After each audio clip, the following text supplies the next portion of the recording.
This is the way.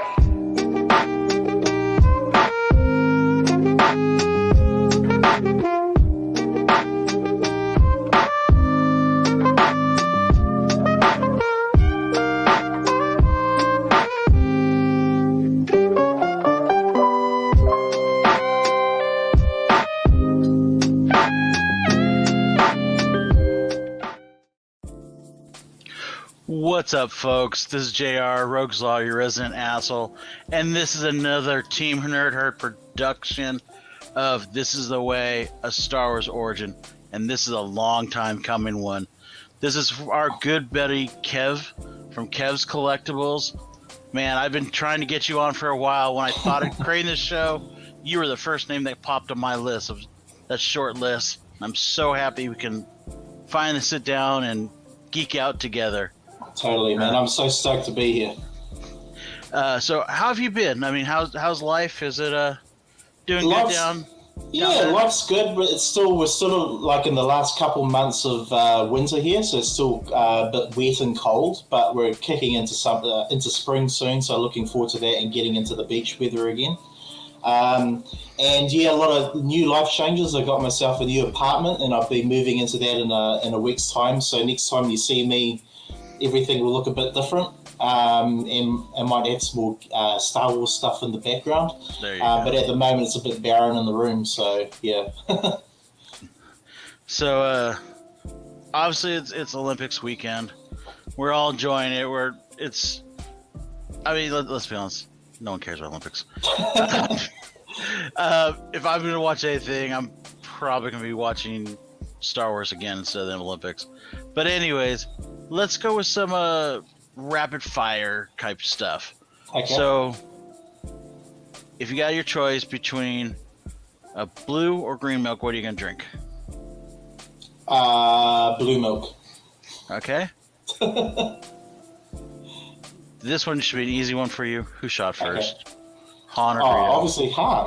Of course. Okay. I just had to put that in there to weed out the real Star Wars fans. Okay. It also helps me determine like what generation you are. True. That's true.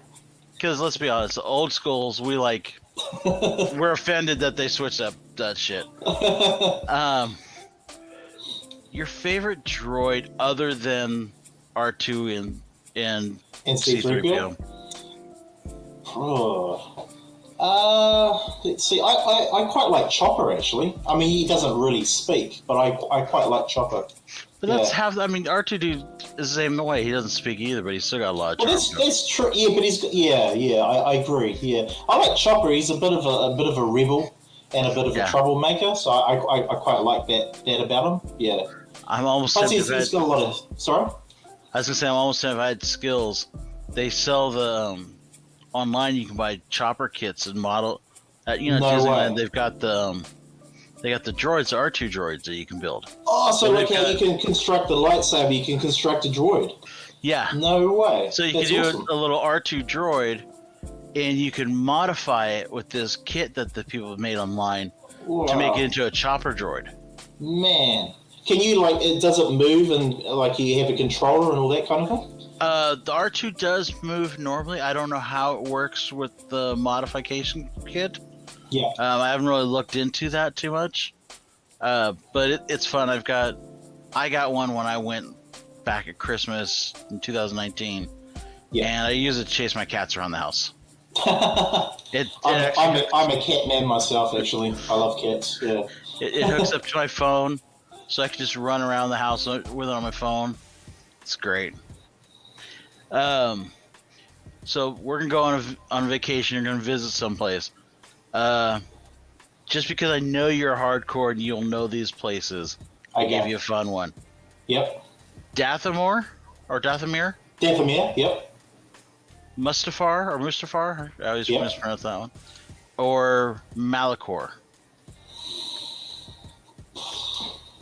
Probably Dathomir. I like Dathomir. I know it's kind of the sisters, the witches, the mysticism. There's a lot of history there. It's very dark. I quite like the dark side of things, and so probably Dathomir. Yeah. Oh, and you can get yourself a wife there too. Well, oh, You they're all gone now, though, aren't Oh, sorry, I couldn't help that one. Let's see. What? Trying to think. Vehicles, but we're gonna go animal edition. they? Okay. Dewback or a tauntaun? What would you rather ride? Probably a tauntaun. Dewbacks are kind of cool, but it takes a bit of time to muster them, as you saw with Mendo. Yeah. Yeah. Yeah. Well, no, that's not the dewbacks. That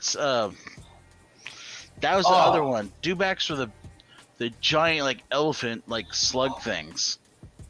Like they're on sorry. Tatooine they had them. The ones where the stormtroopers are riding them. Those ones. Yes. Yeah. Okay. Sorry. Yes. Probably those then. Actually. Yeah. Yeah. Yeah. I could see I could see myself on one of those. I could just see like some of the Latin culture with the lowrider cars. You know, the lowrider.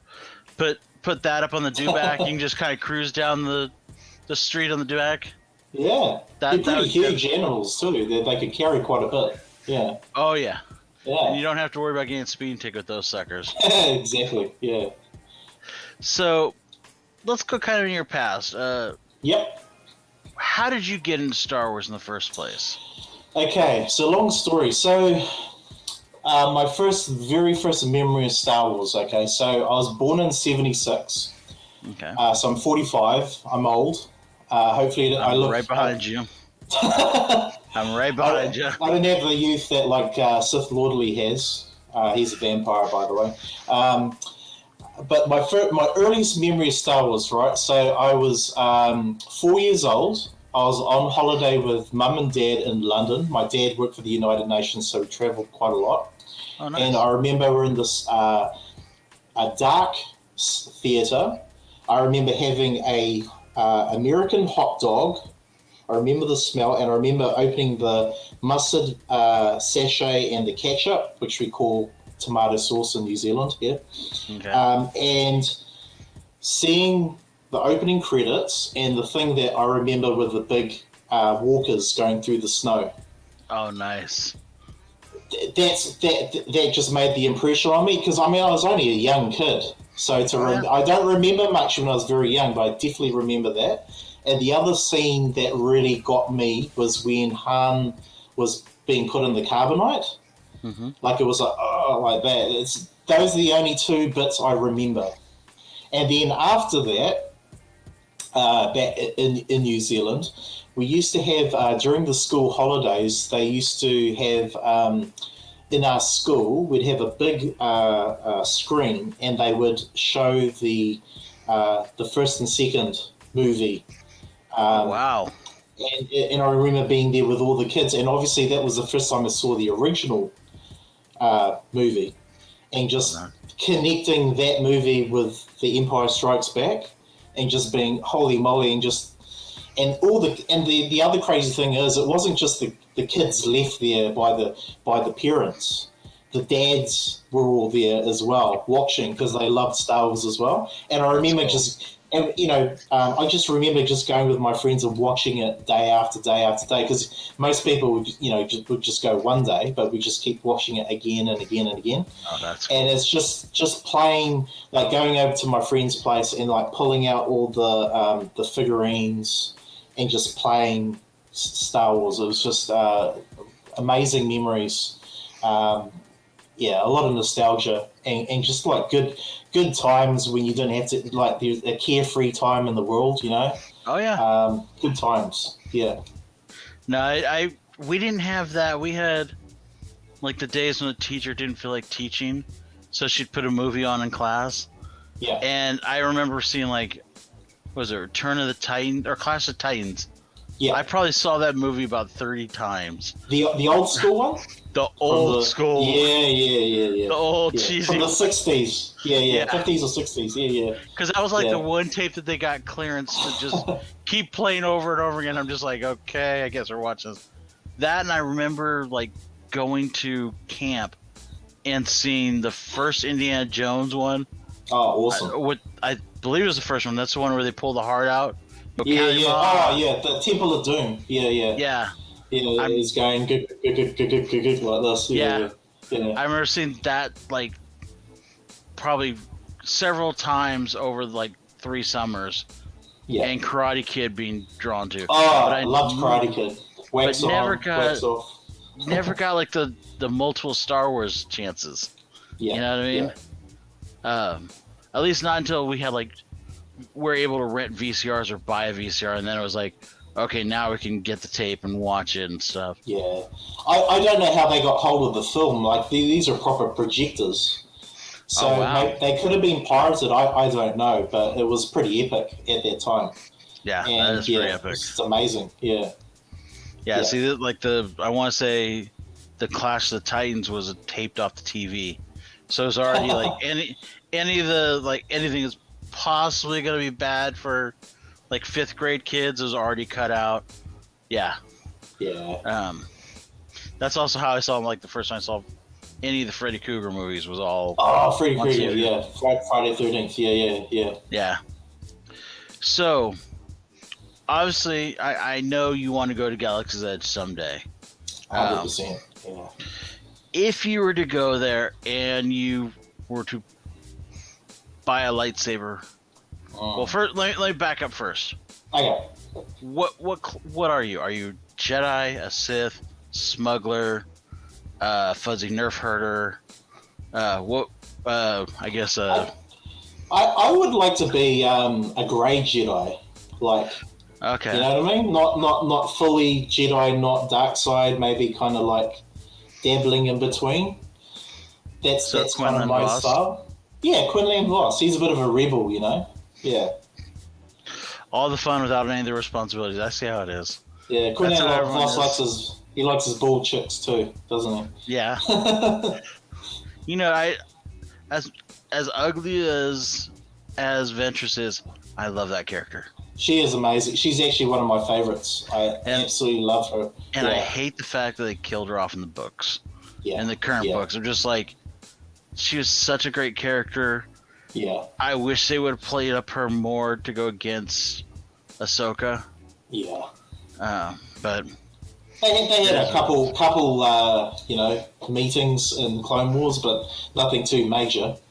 Yeah. Yeah. She just never got her due. No. That's for sure. Yeah. So, being that you're a gray Jedi, what would you have any special type of sword or lightsaber? Yeah. In terms of a kyber crystal, I would definitely go for a yellow color. Okay. Yellow because it's extremely rare. And actually, the yellow kyber crystals were quite coveted back in ancient times, thousands of years ago. So, because of the rarity, I would go with a yellow lightsaber. But I must admit, one of my favorite colors is purple. So I quite like the purple lightsaber, like Mace Windu has, obviously. But I'd probably go with the yellow crystal. Do they have those at Galaxy's Edge? Or? They do have yellow crystals. They do? Okay. They do have the yellow crystals. They use them. They were part of the Temple Guard ones, and I believe the Ahsoka, one of her sets, that they retired both of those. Because I know that they've got, because it's basically luck of the draw which crystal you get, but they've got a black one. And apparently people sell it on eBay for hundreds of dollars. It's crazy. Yeah. So the black one, basically, you can only get if you buy the red canisters that have the red. It's supposed to have a red crystal. From what I understand, even which I think it's a joke. Yeah. The black crystal, still, when you put it in your lightsaber, it makes a red blade. Which I'm like, what? I'm like, give me the black blade. Yeah, exactly. Yeah. Like sort of dark saber-ish in a way. Yeah. Give me that one.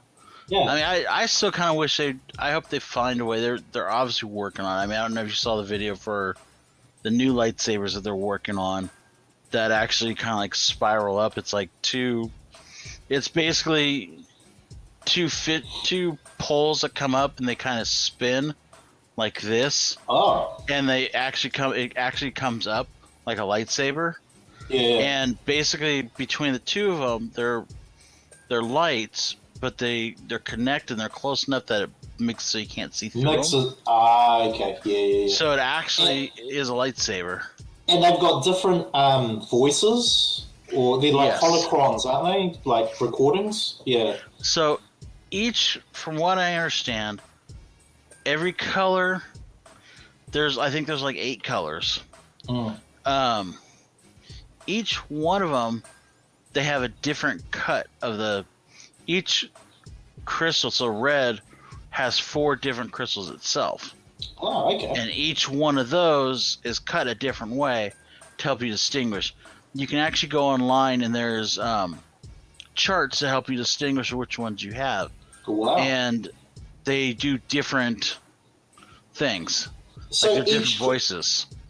And each crystal looks different from one other. Yeah. Well, From what each it other? is that there's 4, like for red, there's 4 different red ones. There's 4 different green ones.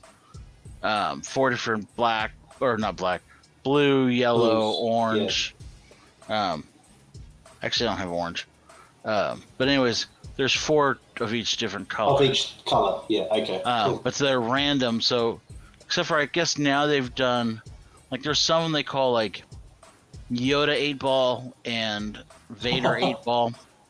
And basically, what it is, it guarantees you're going to get this one. That it's It narrows it down. Yeah. right. It guarantees you're going to get this crystal. You're going to get a red crystal that's the Vader 8-ball, they call it. And how much are we looking at, like to go and buy that? You know, the blade. Well, the whole shebang, so to speak. The lightsaber in itself, with the ceremony, which I think is worth it more than anything. Yeah. Because I actually got like goosebumps on my arms and stuff from it. Wow. Because they play, like they do a whole spiel, like the Junkers come in and they're working for Doc Ondor, and they do this whole spiel and talking about picking out your crystal and stuff. And they're like, well, the blue crystal is, and they don't say Luke, but they like refer to, like, you could tell they're meaning Luke, or the green one's Yoda. Yeah. And they dim the lights and they change the music as they're going through. So it's like Luke's music and then Yoda's music kind of comes up. Yeah, that's awesome. Yeah. And you get that whole feel where your arm you're just like, all of a sudden you just get these goosebumps come up your arm. Yeah. I even was fighting back a little bit of a tear because it's kind of one of those things like, I just picture like the 5-year-old me.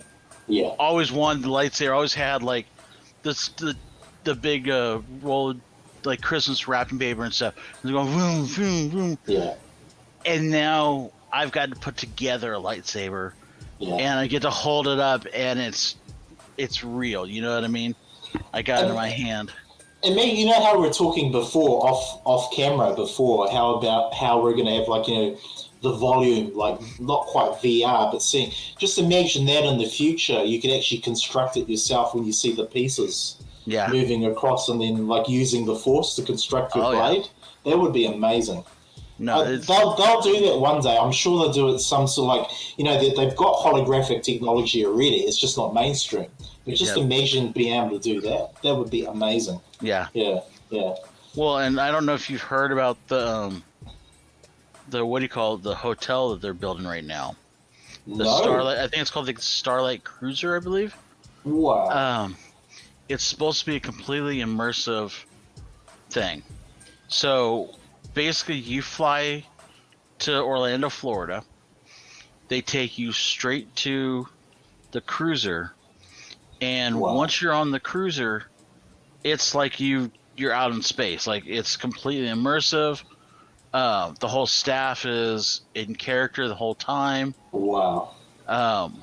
From what I understand, the rooms are going to be set up so that, like, your windows that look out will look out into space. So it's like you're traveling. Is it like a hotel? Is it like it's a hotel. No way. Wow. Yeah. And they're going to have, like, based on how long you're there, you have a story that goes with you. So Wow. it's going to be kind of one of those things where it, like, all your meals are going to be in theme of that. And I mean, from what it sounds like, you're going to, like, your bathrobes are going to be Jedi robes. It's so cool. So it's going to be stuff like that. You'll take Yeah. a day. They're building it right next to the park, just outside of Batu. Wow. So basically, you'll take a day trip, and you'll leave they'll take you on an expedition to Batu, acting as if you're like being shuttled off into Yeah. this other planet, and it's this back entrance into Disney World or the Hollywood Studios, which is what's in Orlando. Yeah. And you'll go to Batu and do all your stuff there, and like you're going off world and stuff. It's a kick. It's like when Sign me up. like when I went to Batu, it wasn't like if you ever been to Disneyland, they recognize, okay, yeah, we're in LA or we're in Orlando or we're part of the United States or this, and they recognize other lands and stuff. Batu doesn't.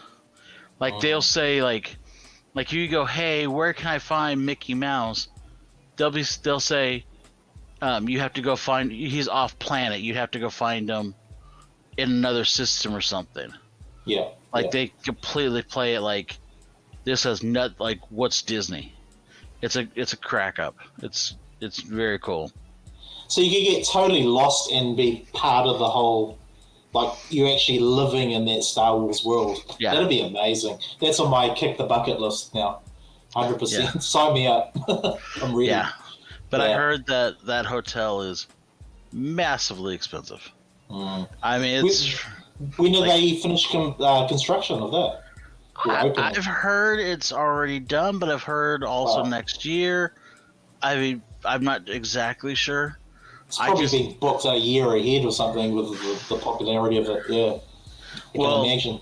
From what I've heard, it's for like a 2-night stay, like $3,000 Wow. American dollars. But you'd So- never forget that experience, though. That's No, you yeah. never. It's a once in a lifetime experience. Exactly. Yeah. Yeah. But to get back to the lightsabers, it's about 215, 200. That's pretty good. It's not too expensive. Yeah. You get your crystal and everything, and you get your lightsaber. And that comes with the blade and everything. It comes with a traveling pouch. Yeah. So it's pretty nice.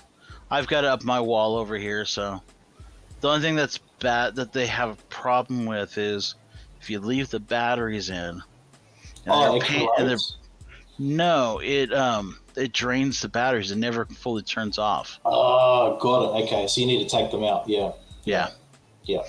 So like mine right now is dead because I had it up on the wall. What's the general life usage of, on average? How long would it last? For a couple hours, maybe? No, it seemed to last pretty good. Okay. Seemed to last a good amount of time. Probably I'm going to Star Wars Celebration next year when they have it in Anaheim. Mm-hmm.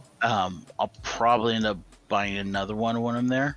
Yeah. If I don't get my dark saber before then.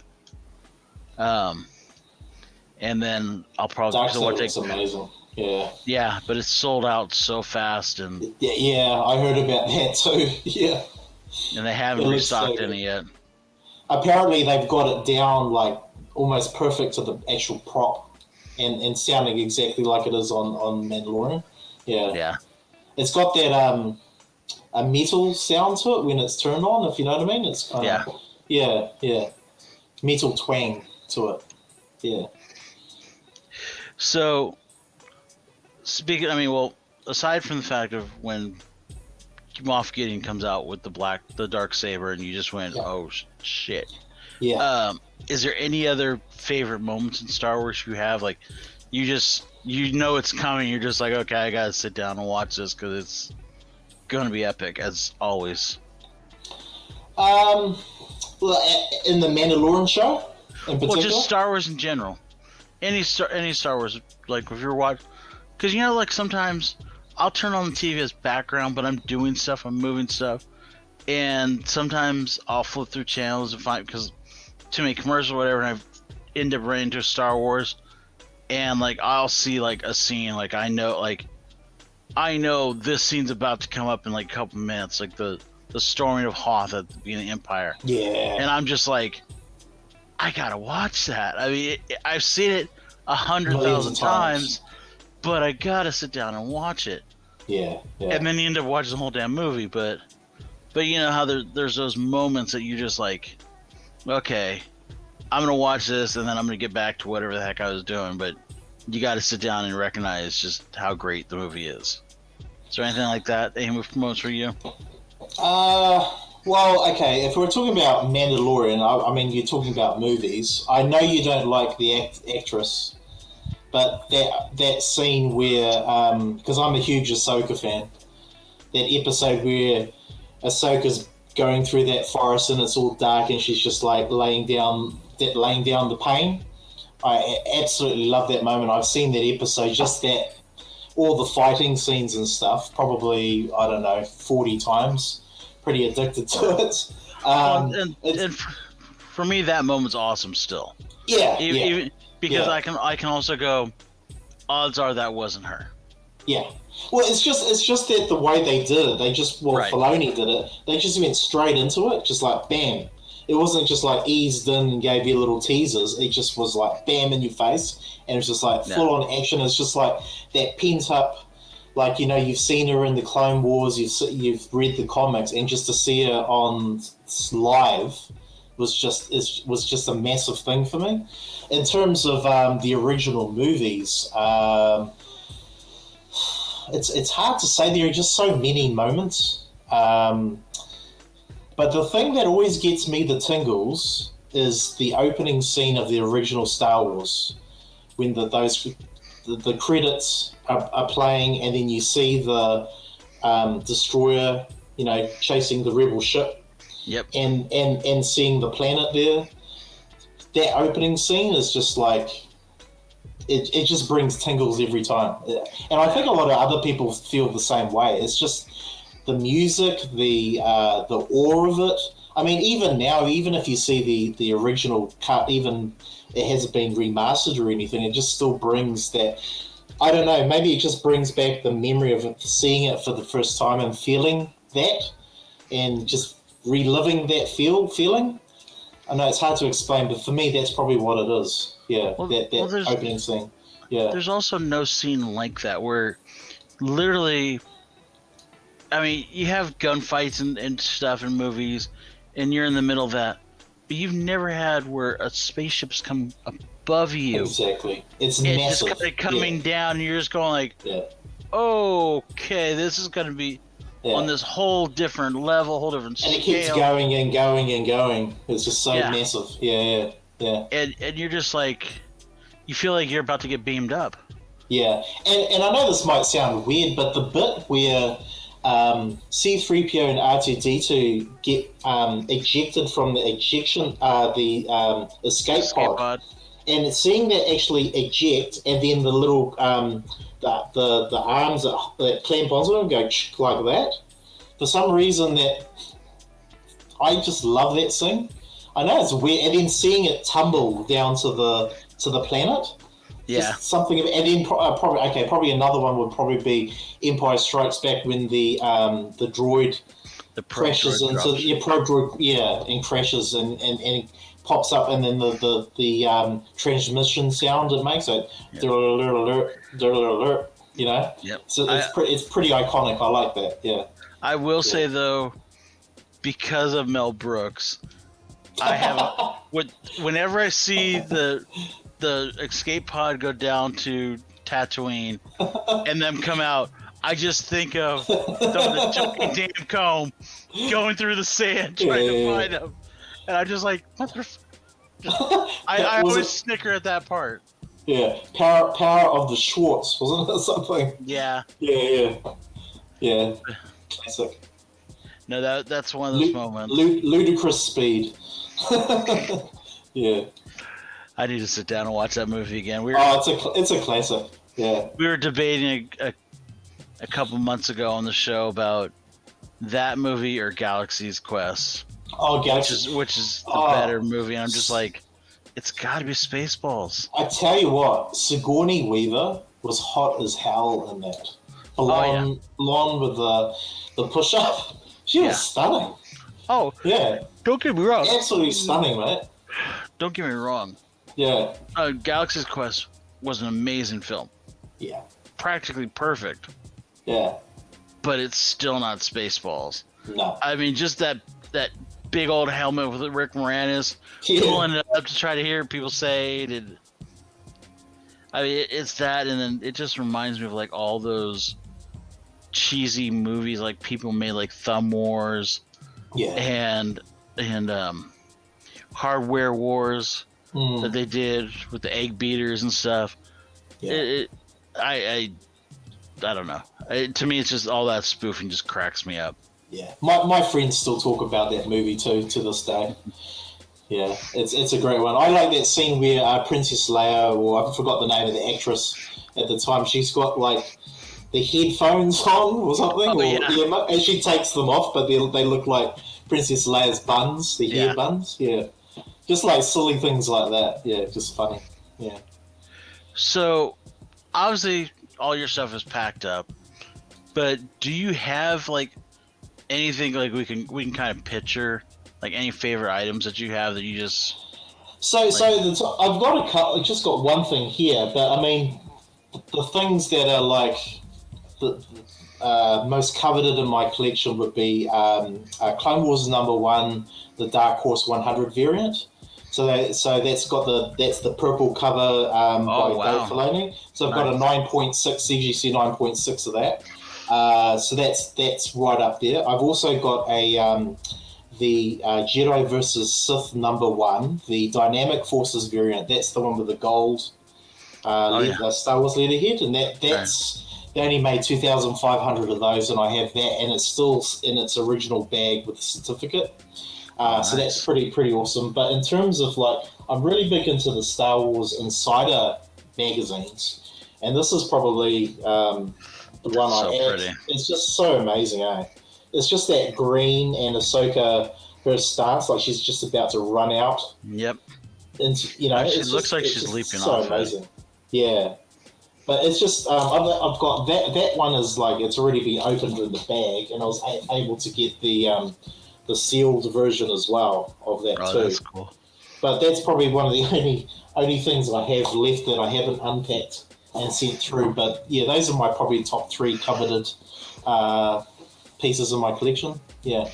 Did you see Frankie's Collectibles and what is it, Golden Apple here in the States?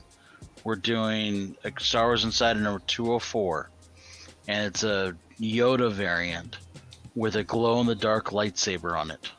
You're kidding me? What? No. The saber is glow-in-the-dark on the... Yes. Oh, no way. Okay, I gotta get that now. I didn't know about that one. Yeah, try both Frankie's and Golden Apple. Okay. They're the ones that have it. It doesn't come out, I think, until like 2 months from now, or maybe a month. But yeah. So is it green? It's green. It glows green. Yeah. Yeah. Wow. Okay. And it looks like it was Clone Wars era Yoda. Like the younger Yoda, not necessarily... Oh, the younger one. Okay, yeah. Not Dagobah Yoda. It's Yoda that can actually kick some ass with the lightsaber. So like around like Dooku, kind of when you took Dooku on. Yeah. Okay, yeah. So let's kind of play some. I had some real fun with. I don't know if you saw the episode I had with Attention Seeking Geek Ben from the UK. And we kind of... I think I saw that, yeah. We kind of decided to recast and kind of fix some problems with episode 1, 2, and 3. Basically making it so Darth Maul lives at the end of it. Kind of replacing Dooku with Darth Maul. Yeah. So that you kind of have... They should have done that. The one thing I felt is there was no... By the time you got to the end of it... There was no one for Anakin to kind of go, I beat you. You know what I mean? You're my bitch. There's no real antagonist throughout the whole thing. I mean, Dooku was cool and everything, but he's a bit old and... Yeah. And I just think if Darth Maul would have lived Like he kills Qui-Gon, and afterwards, Obi's just so awestruck because of that. Yeah. Darth Maul runs and gets away. Yep. And then in episode 2, you have a little older Anakin, and Anakin saw Qui-Gon get killed and stuff, so he knows who Darth Maul is. Then in episode 2, you can kind of go, okay, take out Dooku, which the actor is brilliant as him, but of course, I think if you had Darth Maul, that fight between him and Yoda would have been amazing. Oh yeah, oh for sure. I mean, it's just he was just killed off so quickly. Yeah. Well, he wasn't killed. We know that he wasn't killed, but the perception was he was killed off, but he was such a kick-ass character, and everyone loved him. And then you just killed him off, and that was it. You didn't see him in the next 2, and it's like, what a waste! Such a waste. And he should have been there through the all 3, and sort of like have it so that Anakin, he's the Maul is the main antagonist, and Anakin is slowly getting his Obi-Wan is slowly becoming more powerful, and with Anakin and taking him out in the end. It would have been so much better that way, and it would have given more people the desire to watch the next 2 movies, because it started to die a bit after that. Well, we kind of thought, let Anakin kill him at the end of the second one when he killed Dooku. Yeah. And so it kind of made the sense of, you're my rival, I gotta take you out. And you killed Qui-Gon. Or you could have had it so that Anakin takes on Maul in the 3rd, and in some way Maul corrupted him, turned him more to the dark side, and that's what led him into the end against Obi-Wan. Maybe kind of like feed that into it. But yeah, or maybe that was the entire plan, to have Maul actually do that, or that was part of the plan, to turn him to the dark side, and Maul had a hand in that, Yeah. So my question is this: if you could tweak the story of any part of the movies, we'll say the 9 movies. Okay. What would you do, and what would be the ramifications? And please don't say I'd kill Rey at the start of Force Awakens and save us all a lot of time. Personally, I think Finn should have been allowed to crash into that big laser beam drilling thing. Right. On Ilum. It was Ilum, right? Ilum. Sorry, it's Crate. Ilum is the kyber crystal. Yep. Yeah. Crate is the one with the salt surface and red soil underneath. Yeah, that's right. I just think it's just a silly part in the movie that really ruined it for me, because Finn, Rose Tico smashes into him when he's trying to save everyone, and she says some silly line like, you do this to save the people you love. That's what he was trying to do. He's trying to sacrifice his life to blow this up, so they wouldn't break through the defenses. Yeah. He was trying to, and I think, and Finn was he was such a great character, and they could have built him. He was just underutilized. And it was the same thing with Phasma as well. She could have been such an amazing actor, and then she just fell down into a fiery pit. It's such a waste, I still don't get that one with. So if you read the books, because you read the Phasma book, right? Yeah. You know what her armor came from, right? Yeah. It came from the old ship that was used to pick up Anakin and stuff. Anakin, yeah. It's a spacefaring ship. Oh. That metal is freaking strong. Yep. A barrel, the bullet, or the butt of a gun. The butt of a gun should not have been able to crack or fracture or anything to that. Yeah. I mean, I was just like, okay, let's be a little realistic here. I really think that the director really did it. The thing that irks me, the thing that irks me is there are all these great characters, but they just absolutely butchered the whole thing. It was like, you know, in the original movie, they're building these characters up, mystery, like Snoke, for example, who's like, oh, this mystery, and then they just kill him off. It's like, what the hell? It was just so badly written, the script. And I just feel sorry for a lot of the actors. Like, obviously, is it Kelly Tran, who was Rose Tico, got a lot of flack. At the end of the day, she was just she was doing what her role was. It wasn't her intention to piss Star Wars fans off, but that's actually what happened. And she got a lot of hate for it, and I feel so sorry for it. But at the same time, that's horrible. Yeah, it is horrible. At the same time, I just hate that scene so much. And sorry, and this is the other thing. So you got Luke, right? And he's force projecting himself, and he gets killed off, like the bit where he dies, right? And you see his robe fall down.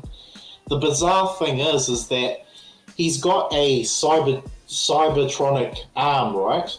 When his arm got chopped off by Vader, when he disappears, that arm, which is bloody metal, it went with him. It should have just dropped with the robe. You know, things like details like that are really important, and it ruins the immersion. I don't know. Yeah. Yet they get the details of, like, if you go back and watch the scene where he's fighting Kylo. His feet never touch the ground. So he never makes an impact on it. Yeah. But I mean, I could literally sit down and make a riff track was what they call it, of that movie, because there's so many things wrong with that movie. It's terrible. But and I don't blame the actors, and I think anyone that goes after people like Kelly Tran, or the guy that played Jar Jar Binks, that Ahmed Best, or Hayden Christensen, you guys need to get a life. Those people are actors; they're paid to play the roles. That's right. It's not their fault. Exactly, it's the writers. It frustrates me because like, I don't like Kathleen Kennedy, but I would never physically harm Kathleen Kennedy. Of course not. No. I think she needs to be removed from Star Wars because she does make the decisions. Yeah. Because that's her role. Yeah. Kelly Tran's role is to play a character. And what that character does is based on whatever was written in the script. It wasn't up to her to play that character. She had to. That was her job. Yeah. She had no choice. And I feel sorry for her, I really do. But at the same time, I do not love the character at all and what happened. But I feel sorry for the actress. So yeah. Well, I feel that was. I still, and I've said it many times before, I still think Poe and Finn were gonna at the end of Force Awakens, they felt like a couple to me. Like they were going to get together because of their whole experience on the ship, escaping the Star Destroyer and everything. Yeah. And with BB being like their cat, they just felt like they were going to be a couple. And I was like, that's awesome. Star Wars is going to have a gay couple as two of the stars in the movie. Fucking awesome. That I'm just like, you know what? I'm not gay, but you know what? That's a cool way of doing it, and not being like, hey, we're over here, we're making a gay character. Yeah. You need to come see this character. Not forcing it. Yeah. I agree. They're just going like, hey, this character ended up being gay. Yeah. Okay, that works. There's ways to do it, and when you like try and force it, it just doesn't feel natural. Just make it, you know. And I just felt like the Rose Tran character was put in there to be like, oh, we can't have two stars in the movie be gay in the franchise, so we're gonna put a wedge in there and really make sure the writing shows that Finn is in love with Rey. Yeah. And I'm just like, yeah, you kind of dropped the ball there. But I don't know. I mean, I'm looking forward to the new age that we're getting. I think the Filoni age, and Favreau. I think with Bryce Howard doing stuff. I really think we're moving into a new golden age. I really do. Yeah. It's really exciting times, you know. I'm just hoping that this Rogue One movie is not bad, because the last movie that the director did, I forget, Patty, what's her name? I forgot her last name. She did Wonder Woman 1984. It was a massive fail. That was a stinker. It was terrible. Yeah. I mean, I might actually, if someone said watch 1984 or watch The Last Jedi, I'd probably watch The Last Jedi again. Yeah. The only, I guess, silver lining with that is that, from what I've seen, her father used to be a fighter pilot, and he died in service, and so this is kind of like close to her heart. It's important to her, so I think because of that reason, she's going to try and make a really good job out of it. That's what I think. But I think it's really important that she just doesn't go off on her own thing and has people to guide her like Filoni and Jon Favreau. Yeah. They need those guys to kind of like make sure it doesn't divert away from the core principles of Star Wars, if you know what I mean. Yeah. So I think it can be hit and miss, but yeah. Patty Jenkins. That's her last name. Patty Jenkins. That's it. Yeah. But we'll see. I mean, we should be getting D23 coming up, I think. Maybe not. But we didn't get it because we didn't get any. This is San Diego Comic-Con weekend. We didn't get really any big news for Marvel or DC, or Marvel or Star Wars, other than, like you said, we were talking beforehand, they did cast Ezra Miller and my boy Thrawn. Yeah. Or my hero Thrawn, I should say, for the new Ahsoka show.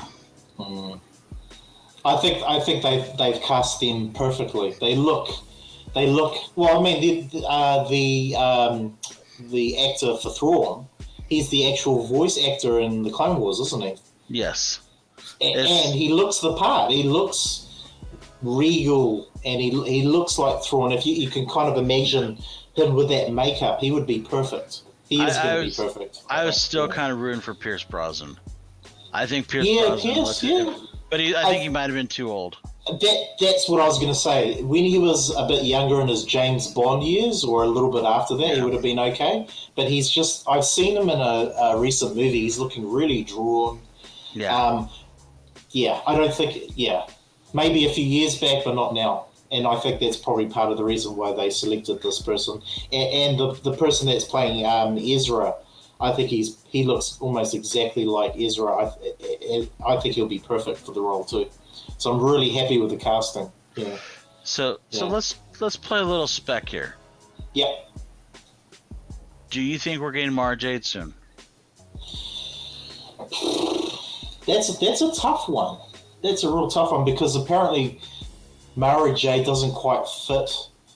Like in the comic books, it's kind of like the whole time frame she's in is a bit disjointed, but they can always tweak that. Well, I think the Mara Jade that we're used to, Luke's lover, we can't have. Well, I saw some rumors. There's actually quite a few rumors that I forgot the name of the actress, but you know the one with the Rock, Jumanji. You know and it's got the red shirt. She plays Nebula also. Yes, Gillian Anderson. Yes. Oh no, not Gillian Anderson. That's the X-Files actress. She was in Doctor Who also. Yeah, I've seen several sources, articles, YouTube videos that they've actually approached her and cast her as Mara Jade. Whether that's true or not, but she's pretty hot, and I think she'd be perfect for that role actually. Yeah, that makes sense. Yeah, and that would be cool. And with that, I don't want to get. I mean, the sex appeal. She's pretty hot, and she's obviously used to doing those kind of physical roles. I think she'd be perfect. And Karen who knows? Gillian. Karen Gillian. Yeah. She's pretty cool. I think she'd be a perfect casting for that. So maybe. Yeah, I mean, like I said, I've seen several sources. I can't remember the top of my head, but there's rumors floating around that they have been in talks with her to do that role. And I mean, and Mara Jade's sort of story is quite compelling. It's interesting. Like she starts off as the assassin for the Emperor, and then it's a bit of a redemption story, as Star Wars has a lot of redemption stories. Ends up getting married to Luke Skywalker, and they're talking about Luke Skywalker being in the Mandalorian season. I do want to point out one thing, though. Yeah. We don't have a redemption story for Kylo Ren. He was irredeemable. In Luke's eyes, of course. Yeah. Just had to put that out there. Yeah. But yeah, the other speculation, I mean, I've been thinking about this recently, is I definitely think we're going to see, so we've got obviously Luke, and I know in the comics at this time, Luke is like searching for artifacts. This is, the Mandalorian, like the final season. He's looking for artifacts, and he's about to start his new academy to teach the new generation of Jedi. So obviously Grogu is probably the first, or maybe one of the first recruits. And so I think we might get people like Cal Kestis in there. We're going to get obviously Ahsoka. We're going to get all these characters all tie in, and it won't be the same Academy, Star Wars Academy like the book, but it will have some elements of that and have that. I think we're going to see that in the future, and I'm really excited to see where that goes. And we'll have Kylo in there as well. And Ezra probably. And Ezra, exactly. So what it does is it ties all these characters into that academy and branches off from that. I think we're definitely going to see that. And so in terms of comic book spec, I think that Star Wars Academy series might be one to keep an eye out for in the future. I know I've actually got the newsstand version of number one. Nice. So I'm really stoked about that. But that's one to look out for in the future, I think, for sure. Do you think Grogu is going to stay good, or do you think he's going to go dark? Well, this is the thing. You don't hear about Grogu in the future movies. He's like non-existent. So what happens? Well, like he's killed off. We don't know. So there's a little bit of thing there, though. Yeah. Because, and I'm sure you've heard it, that supposedly we have a divergent in the timeline. We have, as in Loki speak, we have variants, motherfuckers. Yeah. Rey and all of them is a bad variant that needs to be plucked. Then we have the Mandalorian variant, and this is all because of Ahsoka not dying in the temple when she should have. That's right. So that might be why we haven't heard anything about Grogu, because in the timeline that our episode 7, 8, 9, there was no Grogu, or Grogu never got out of the lab. Yes. Well, I think a lot of people were saying how those last three movies can be fixed using that. I forgot the name of the place where Ahsoka went through, with the different portals to the different timelines. Yeah. They could use that as a mechanism to change things up. But yeah, I totally agree. They should probably. That is a way for them to get out of that terrible trilogy. And make wrong, right the wrongs. Yeah. Well, the thing is also, you introduce time travel to a franchise that hasn't had any version of time travel. Yeah. In 35 years at that time. Yeah. And then you go, don't worry about that. Go over here. But I think maybe that is like a business decision, because Disney goes, well, if we've got all these different, we can make more movies and TV series out of it. That's kind of what Marvel's doing at the moment in a way, aren't they? So it's an executive business decision more than Yeah, but I mean, it's one of those things where it's kind of like I'm a huge X-Men fan also. Same, and you read the X-Men comics, and one of the big problems with X-Men comics is there is 20 billion different future timelines with Cable and stuff. Yeah. I mean, everyone's got like a different timeline. So the fact they bring in even something like time travel is a huge thing, because why would you do it if you're not going to use it? If you're not going to do something to impact the timeline, I mean, don't get me wrong. Yes, they saved Ahsoka. Yes, that changes things. Yeah. But at the same time, you're talking about a universe that we could have got another version of Ahsoka. Yes, and I know people love Ahsoka. I love her too. Yeah. But there is more than one dual-wielding lightsaber person in the world. Yeah. They could have got another. So they have to be more than just, let's save Ahsoka. They have to have a plan with what they're doing with that temple. Why they had that. So we'll see. I mean, I think it's going to be interesting. I think right now they really want to focus on the High Republic and get us to forget the last trilogy. What I'm really stoked about, or really intrigued about, is Taika Waititi. So he's a New Zealander as well, from New Zealand. So during that Disney conference with Kathleen Kennedy announcing all those new TV shows for Star Wars, right? When she was talking about the movie that Taika was working on, it showed the Thoyor pyramid in the background of her heading towards a planet. And it's pretty much, in my belief and a lot of other people, that the movie that Taika Waititi was working on is during those original days of they don't call them Jedi, they call them Jedi something. I'm not sure in the correct pronouncement, but so obviously the story is the alien race, the Thoyor, pick up all the force sensitive aliens from the galaxy and bring them to the planet and then teach them about the Force, basically. I think that's where Taika's going to go, and that's going to be really, really interesting. I think that's where he's heading. And so it's going to bring back the origins of the Jedi and explore all that, that past. I think it's 12,000 years ago or something like that. Yeah, something like Quite that. a long, something around that time, BBY. So, yeah. And there's some amazing characters from that series as well. But, Dawn of the Jedi. That all stemmed out of Knights of the Old Republic, right?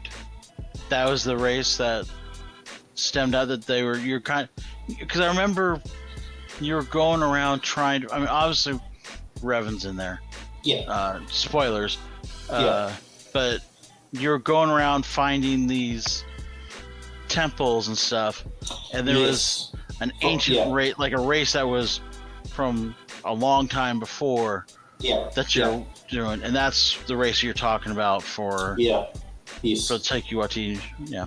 Yeah, that's what I think. So obviously, all the stuff we've been seeing from the originals to now, it's a particular time frame, but there's so much more before that, and there's just so much potential. And I think that's where they're heading as well, where Taika Waititi is heading, and also it gives him because he likes to blend comedy with his that's his sort of style, right? Blending that comedy, and he has more of that creative freedom to add that with the characters and something that's never been done before, like start completely fresh slate. Whereas you've got established characters at the moment. There's no baggage. I think exactly, and I think that's it gives them more of that creative freedom to work on those characters. So I think that's where that's heading in the future for sure. Yeah. Because don't get me wrong, I love Luke. I love the whole OG group. Of course. I give crap to Rey. I think she's not horrible. I do like Poe and some of the newer guys. Yeah. But I'm fine with them just going, okay, we're going to take the Skywalker era, and we're just going to put it on the shelf. We're just going to leave it alone. Yeah, we're just going to leave that alone for now. That's right. And that's why The Mandalorian has been such a huge success. It's not rehashing the same stuff again and again. It's completely fresh. It's new. Yep. It's exciting, and it feels like as I was talking to you before, off camera, it just feels like that old school Star Wars. Oh yeah. And that's why it's a massive hit. Yep. And look, I mean, here's a perfect example. I was like in the office a few months ago, and I remember just talking to some about The Mandalorian, right? And suddenly these 20 guys, because we work on hot desks, we don't have our own desk all the time, 20 guys around me go, The Mandalorian, and I've never met these guys before. Like I work in a big organization, and they all came, and we all basically crowded around each other and started talking about The Mandalorian. We should have been doing our work, obviously, but it was just like that show has brought people together, and people I would have never have liked, and this. It's just brought Star Wars back to life, and it's brought the kid back out of lots of people again. And it was just such a great moment to experience that, and it just showed how massive that show is in culture now. Yeah, it did the one thing that they've been scared to do, even with the prequels, and they brought some originality to it. Yeah, exactly. I mean, as I love the prequels, or I don't love the prequels, but I respect them. Yeah, and I love the original movie, but let's be honest. Rehashed. It's a rehashed story. Yeah. Episode 1, 4, and 7 are the same damn movie. Exactly. I mean, it's nothing crazy. Yeah. But the fact that they did this show where it's a character, he's not a Jedi. He's not a Sith. No, he doesn't care about the Sith and Jedi. That's right. Yeah. He wants nothing to do with them. Oh. I mean, that's. I think if they're smart, they're gonna get us at some point. We're gonna get a Lando show. Yeah. We're gonna get. I still think the guy that played Han. I think he played a better Han than people gave him credit. I like the Solo movie. Yeah. I actually really enjoyed it. Yeah. I enjoyed it. I thought it was well done. I loved it. It got screwed because of timing. If it would have came out 6 months later, it would have been fine. I think because of the fallout from The Last Jedi, it really it tainted it. A lot of people were disillusioned and not happy with it, and so they kind of vented their frustrations onto the movie and wanted to hate it because of that. Yep. But I've seen it several times. I actually love it. It's a great movie. Yeah. Yeah. And I'm glad we're starting to see, like in the comics, like Kira showing up in the comics now. Yeah. And I'm hoping, because for a while there was the hashtag make Solo 2 or real or whatever it is, and it was gaining some momentum, and there's a possibility that we may get a Solo 2, because I think Effie Ness was a great villain. I think I would love to see what happens with her. I thought Beckett was great. The whole movie was a good, fun movie. Was it Rogue One? Was it Empire? No. Rogue One was amazing. Oh, yeah. What a great movie. Yeah. But I'll tell you what, I think Solo was better than anything outside of Rogue One and the original trilogy. 100%. Yeah. I mean, I totally agree. But I mean, I would love to see them do those guys. Do a Maz Katz show. Yeah. I mean, because it's all original. It's all original stuff we've never seen before. We need that freshness, and we need to have that. Those moments, those new experiences, like whoa, the buzz again. Instead of just saying, "Oh, I've seen this before. I've seen that before." It's the same thing.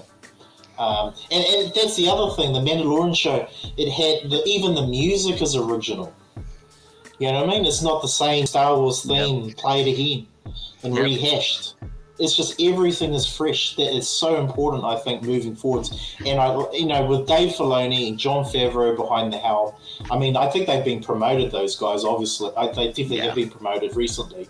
I think the Star Wars is in good hands now. The executives know those guys are the future. They're the face of the future. 100%, exactly. They're so important, and they're real fans. They're true fans. Yeah, I think when we have Star Wars Celebration next year in April, I think we are going to get the passing of the crown.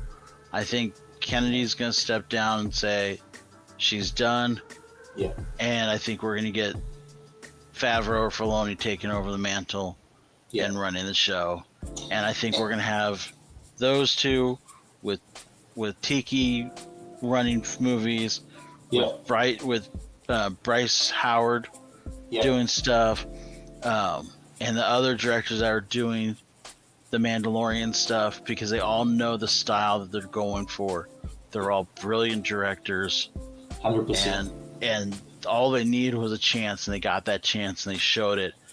And I think now that you got them going, it's just going to keep rolling. That's it, and that's why I was saying before. I think we're in a new golden age. We really are. I think I'm so excited for the future for Star Wars. It's great to be alive and a Star Wars fan right now. Honestly, but they're firing on all cylinders. You got Kevin Scott on the books. He just came out of the second book earlier this month.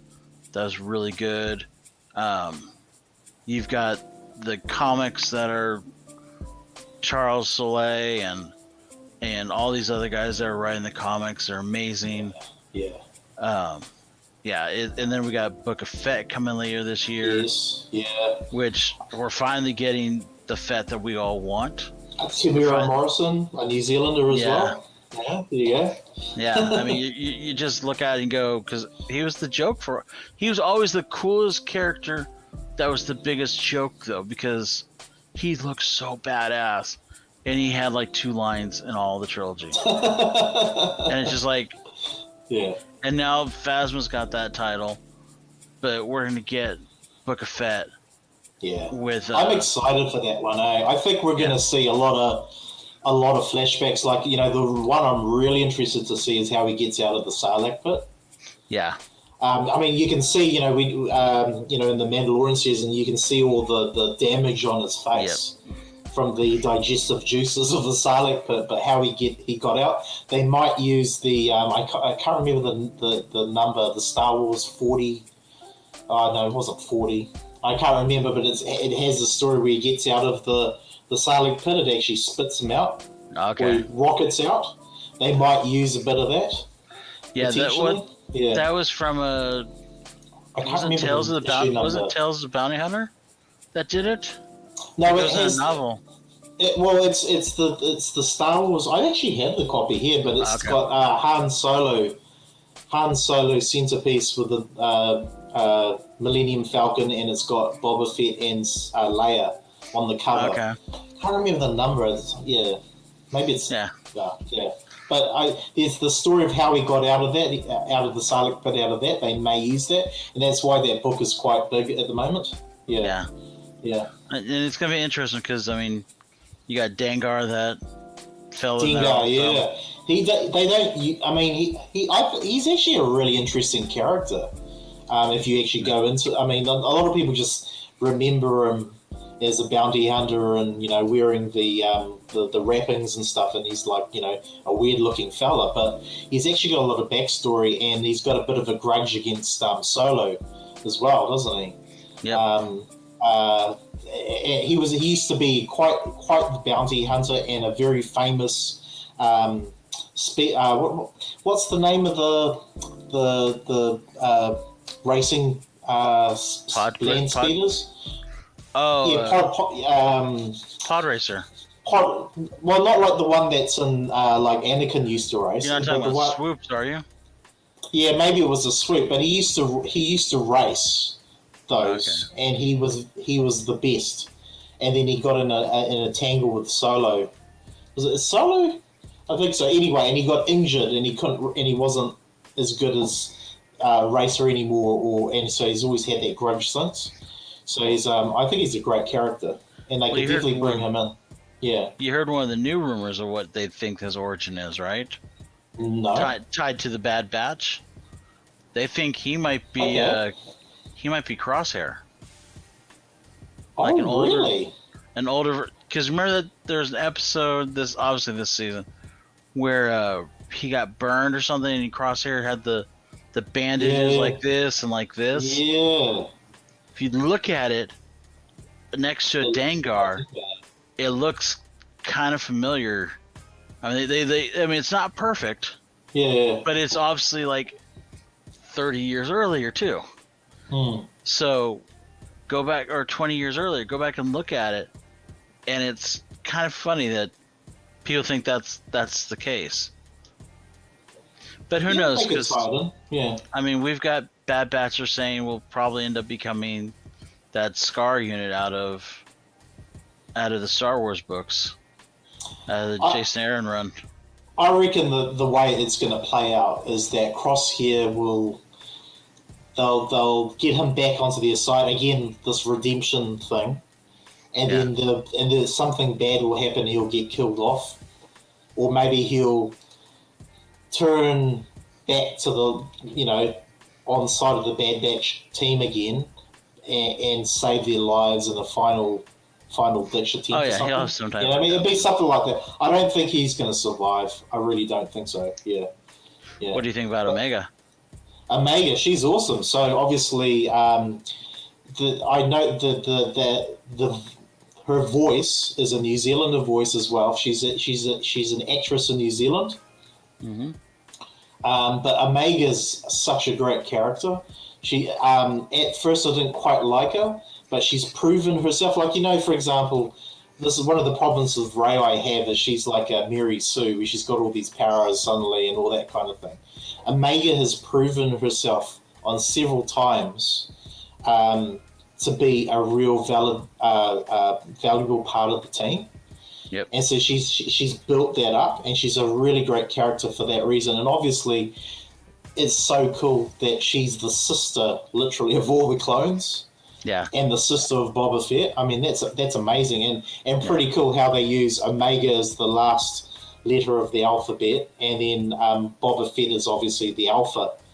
Right. The originator. Yep. I think it's fantastic. Yeah. So we're gonna kind of wrap this up. We've got one more game to play. Okay. You know what Fuck, Marry, Kill is, right? You played that before?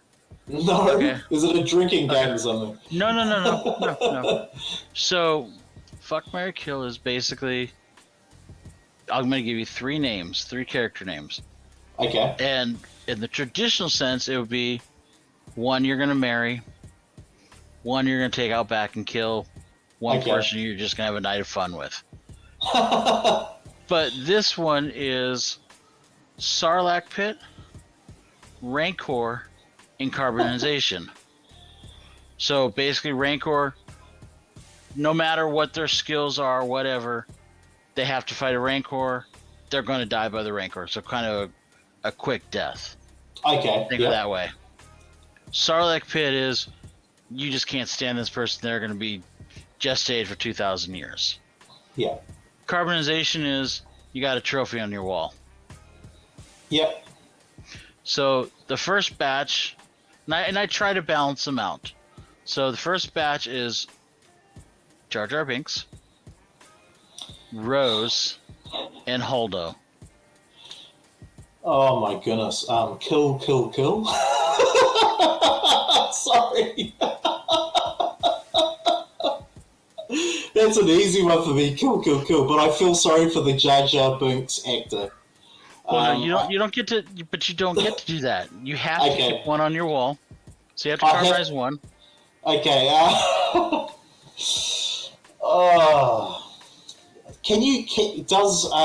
Do darts stick into carbonite? I don't know. If darts can stick into carbonite, I'd do Holdor as the carbonite. Kill. Well, Kill? so the kill would be you have Rancor. So who do you want to have the fast death? Who do you want to have the slow death? Rancor will be fast. Sark is slow. Okay. Holdor would be slow death. I'm getting confused on this one. Sorry. So you're gonna basically you got the three choices. You got Jar Jar in the room. You got Rose here, and you got Holdor. Yeah. One of them you're gonna carbonite like Han. You're gonna put up on the wall. Okay. As far as I'm concerned, you can put in the bathroom, use them as a urinal. It doesn't matter. Yeah. The other one, you're gonna go. Okay, I'm gonna throw you into the Sarlacc pit. Have fun being digested for a long time. Okay. Yeah. The last one you're gonna throw with the Rancor because the Rancor's hungry and let him have fun with it. Okay. Holdor, definitely Sarlacc pit. Okay. Jar Jar Binks. Goodness. Rancor? Okay. Yeah. So then carbonite. Then it's carbonite with Rose. Yeah. That's not a bad one. Okay. Yeah. So this is a better grouping for you. I gave you one crappy group, one good group. Bo-Katan, Saw Gerrera, Jyn Erso. I got the hots for Jyn Erso. So I'd carbonite her for sure. Okay. Who were the other two, sorry? Bo-Katan. Bo-Katan, I like Bo-Katan. Bo-Katan should kick the Rancor's ass, so I'd put her in there against the Rancor. Yeah, Okay. for sure. Yeah. And then you throw Saw into the Sarlacc pit. Yeah. Okay. This is the last one. And this was Okay. more fun than anything. This Okay. is the whole race, though. The whole race. Okay. Porgs, Yep. Gungans, and Ewoks. Ewoks easy. Carbonite, I love Ewoks. Okay. Porgs, I would. Okay, no. The Jar Jar Binks race, I put them into with the Rancors because that would be fun to see. Yeah. And the Porgs for the Sarlacc pit for sure. Yeah. Okay, you survived, sir. That's it for you. So, Awesome. where can the fine people of the Team Nerd Herd community find you at, sir? Cool. So the YouTube channel, just type in Kids Collectibles in the search bar for YouTube. And also I'm on Instagram, so I'm Kids Collectibles 2020, or one word. You can find me there, and I'm sure you'll put my details in the details below. So yeah. Definitely want to make sure you get your subs and get people to watch your information because you put out some good stuff. There's some stuff I'm like, as a Star Wars guy, I'm like, where the fuck did he find this? And why is he spreading this? Yeah, I do a lot of research for sure. That's definitely. Yeah. And you see, the biggest thing I like to do is actually show the comic book itself because people are scared to open them up. I like to actually share that with the community, and you know, I love it. You mean they open up? The comic books. How do I open this up? Exactly. But anyways, like we always say, as Yoda would say, collect what you like if you want to do it right. Good night, folks. See you later, guys.